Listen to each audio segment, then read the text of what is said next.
da sako musamman ga makaranta shiri na mai duban zango na farko mai suna ɗan jarida a tashar arewa 2020 kamar yadda ku sani kamar yadda muke muku alƙawari shirin ɗan jarida zai dinga zo mu kamar yadda ku sani kamar yadda muke muku alƙawari shirin ɗan jarida zai dinga zo mu a arewa 2020 ta ranar live da misalin ƙarfe 8 na dare. Da kawai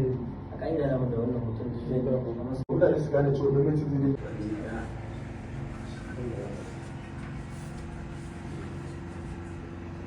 sakon mai fitara na dare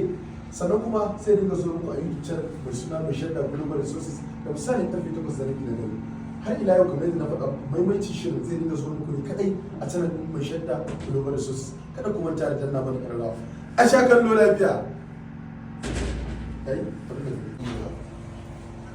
har misali shi a rabon kashe goke za ka yi yanci ma'anoni maimaicin lokacin gaba